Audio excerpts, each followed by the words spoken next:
देख रहे हैं प्रो इंडिया टीवी न्यूज़। और चुनाव जो इस समय हो रहे हैं, वाकई वो चुनाव अपने आप में कहीं ना कहीं हिंदुत्व को भी कहीं ना कहीं बतलाते हैं, और हिंदुत्व को लेकर भी कहीं ना कहीं ये चुनाव था।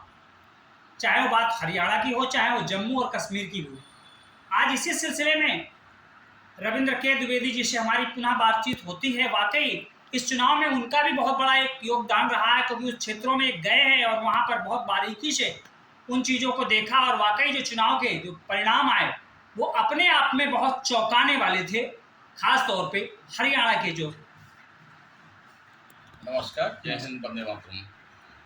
जैसा कि आपने कहा कि चुनाव हिंदुत्व के नाम पे एक चुनाव हुए हैं, तो चुनाव हिंदुत्व के नाम पे नहीं होने चाहिए थे, विकास के नाम पे होना चाहिए था। मगर देश के कुछ मलिच्छ नेता कहूँगा मैं, या काले अंग्रेज कहूँगा, जिन्होंने इस देश को धर्म के नाम पर बांटने की कोशिश की और हमेशा हिंदुओं को या सनातन धर्म के मानने वाले लोगों को गिराने की कोशिश की, और सनातन धर्म के लोगों को जाति व्यवस्था पे बांटने की कोशिश की।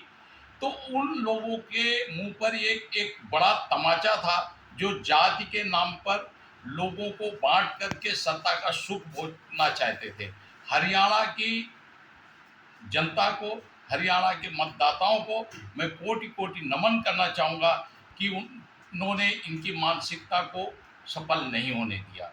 क्योंकि अगर हरियाणा में चुनाव हार जाती थी भारतीय जनता पार्टी, तो कहीं ना कहीं इसमें सनातन धर्म को बहुत बड़ी हानि होती थी।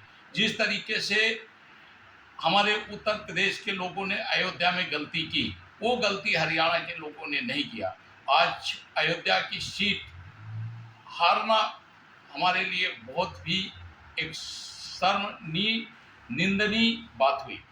और मैं कहना चाहूँगा कि शायद देश की जनता अयोध्या के लोगों को माफ नहीं कर पा रही है कि सनातन धर्म के जो हरियाणा के महारथियों ने थे वो नहीं दोहराई, और हरियाणा में भारतीय जनता पार्टी को पूर्ण बहुमत दिया।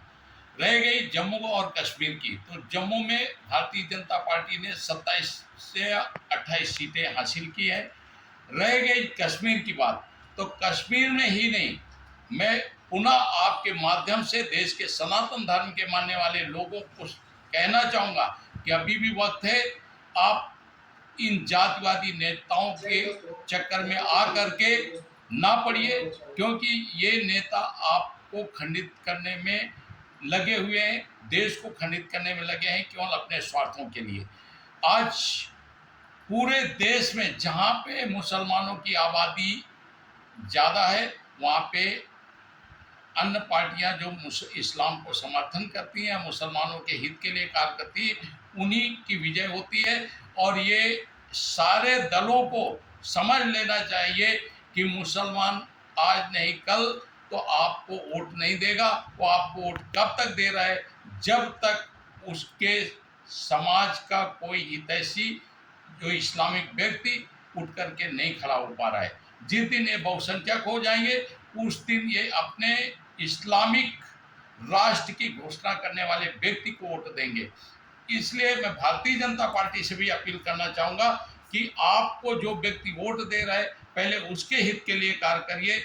बहुत हो गया सबका साथ सबका विकास, आपका जो साथ दे रहा है उसी का विकास करिए, देश का विकास करिए, मगर उन अधर्मियों का, उन बेधर्मियों का बिल्कुल विकास के लिए चिंतित नहीं हो, जो इस ना देश के लिए सोच रहे हैं, ना आपके लिए सोच रहे हैं, ना आपकी पार्टी के लिए सोच रहे हैं। मैं गर्व से कहना चाहूँगा कि सनातन धर्म के मानने वाले जो हरियाणा के लोग हैं, मैं उनसे गौरवान्वित हूँ, उन पर गर्व महसूस कर रहा हूँ कि उन्होंने बिना स्वार्थ के, बिना किसी लालच के, बिना किसी बहकावे के भारतीय जनता पार्टी को पूर्ण बहुमत दिया, और भाजपा की सरकार वहाँ पे बनी। और भाजपा की सरकार केवल सनातन धर्म के हित के लिए बनी है। सनातन धर्म के मानने वाले लोगों ने भारतीय जनता पार्टी को वोट दिया है। इसलिए भारतीय जनता पार्टी का अभी जो कर्म है, कर्तव्य है, वो ऐसा होना चाहिए कि जो सनातन धर्म के मानने वाले लोग हैं उनके विकास को पहले श्रेणी में रखना चाहिए, उनके हित के लिए पहले कार्य करना चाहिए, देश हित के लिए कार्य करना चाहिए, धर्म हित के लिए कार्य करना चाहिए। जय हिंद, वंदे मातरम। ये जो हरियाणा और जम्मू कश्मीर का परिदृश्य था, एक तरफ तो दिख रहा था पूरा सनातन धर्म, और एक तरफ जम्मू और कश्मीर में दो पार्ट से दिखे। जम्मू की जितनी सीटें थी उसमें लगभग भाजपा ने 27 से 28 सीटों को पूर्णतया जीता, लेकिन कश्मीर का जो था वो परिदृश्य बताता है कि यहाँ पर सबका साथ सबका विकास फार्मूला फेल दिखा। अर्थात कहीं ना कहीं ये सोचने के लिए हमें बाध्य करता है, क्योंकि बंद शब्दों में रविंद्र के द्विवेदी जी ने भी कह दिया है कि कुल मिलाकर हमें उन्हीं का साथ देना चाहिए जो हमारे लिए कार्य कर रहे हैं। बने रहे प्रो इंडिया टीवी न्यूज के साथ।